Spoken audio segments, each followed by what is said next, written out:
नमस्कार मित्रांनो, स्वागत आहे पुन्हा नवीन एका इंटरेस्टिंग व्हिडिओमध्ये। आणि मित्रांनो, आज आपण नमो शेतकरी योजना म्हणजे प्रधानमंत्री किसान सन्मान योजना याविषयी माहिती बघणार आहोत। आता नेमकी ही योजना कशासाठी राबवली जाते, का राबवली जाते याविषयी माहिती आपल्या युट्यूब चॅनलवरती आहे। परंतु ज्या लोकांना या योजनेचा हप्ता मिळतो अशा लोकांसाठी सर्वात महत्त्वाची गोष्ट आहे। आता ही योजना ज्या लोकांसाठी आहे त्या लोकांसाठी काय केलं पाहिजे किंवा या लोकांनी काय केलं पाहिजे याविषयी आपण ही व्हिडिओ बनवत आहोत। जर तुम्ही ही व्हिडिओ जर बघितली नाही तर या हप्त्यापासून तुम्ही वंचित राहू शकता।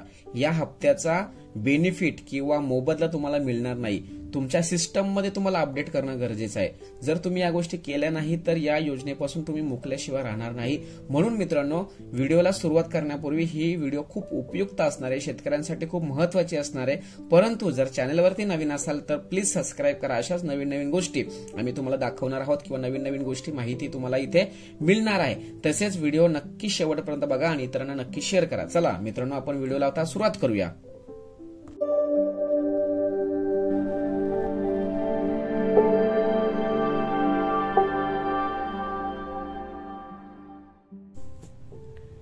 मित्रांनो, महाराष्ट्र शासनाच्या महासंवाद माहिती व जनसंपर्क महासंचालन महाराष्ट्र राज्य या अधिकृत वेबसाईटवरती प्रधानमंत्री किसान सन्मान निधी योजनेविषयी माहिती दिली आहे। आपल्याला जर प्रधानमंत्री किसान सन्मान योजनेचा हप्ता जर हवा असेल किंवा पीएम नमो योजनेचा जर आपल्याला हप्ता हवा असेल तर महत्त्वाच्या बाबी आपल्याला करणं गरजेचं आहे। आता जर समजा आपल्याला ह्या पुढील दिलेल्या जर गोष्टी आपण जर केल्या नाही तर मात्र आपल्याला हप्ता मिळणार नाहीये।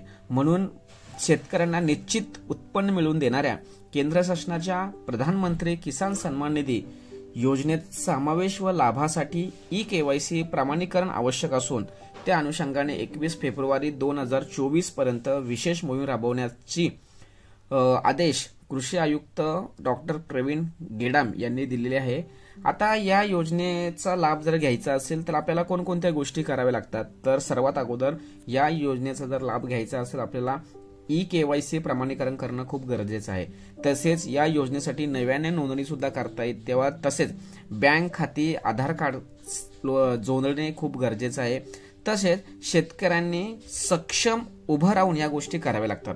शेतकऱ्यांनी ई-केवायसी प्रमाणीकरण करण्यासाठी मोबाईलवरील OTP, सामायिक सुविधा केंद्र, पीएम किसान फेम अशा ऑथेंटिफिकेशन ॲप वापरून आपण या योजनेचा किंवा या सुविधेचा लाभ घेऊ शकतो। बँक खाती आधार संलग्न नसलेल्या शेतकऱ्यांनी नजीकच्या पोस्ट कार्यालयामध्ये जाणं खूप गरजेचं आहे।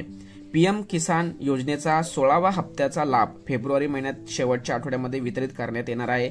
तर या तारखेच्या अगोदर तुम्हाला या सगळ्या गोष्टी करणं खूप गरजेचं आहे। जर आपण या योजनेचा लाभ घ्यायचा असेल तर नमो शेतकरी महासन्मान योजनेसाठी आवश्यक त्या केवायसी किंवा बाबी करणं खूप गरजेचं आहे। यापूर्वी राबवण्यात आलेल्या 6 डिसेंबर 2023 ते 15 जानेवारी 2024 या 45 दिवसाच्या मोहीम दरम्यान 1,04,000 शेतकऱ्यांचे ई-केवायसी प्रमाणीकरण झालेले आहे। तसेच 3,01,000 स्वयंसेवी नोंदणी शेतकऱ्यांनी केलेली आहे।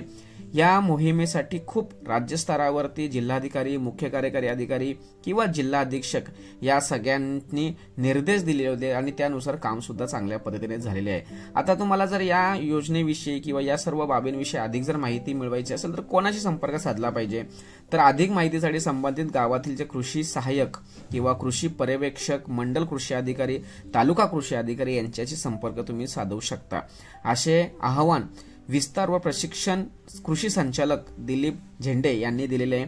अशा पद्धतीने तुम्हाला नमो शेतकरी सन्मान योजना किंवा नमो शेतकरी महासन्मान निधी योजनेचा जर लाभ घ्यायचा असेल किंवा पीएम किसान योजनेचा लाभ घ्यायचा असेल तर या सगळ्या गोष्टी आपल्याला करणं खूप गरजेचं आहे। संपूर्ण माहिती महासंवाद या वेबसाईटवरती अधिकृतपणे दिलेली आहे। हवं तर तुम्ही तेथे जाऊन अधिकची माहिती मिळू शकता। सगळ्यांसाठी उपयुक्त असलेली माहिती या ठिकाणी मी शेअर केलेली आहे। तुम्हाला जर ही व्हिडिओ जर आवडली असेल तर नक्की इतरांना पाठवा।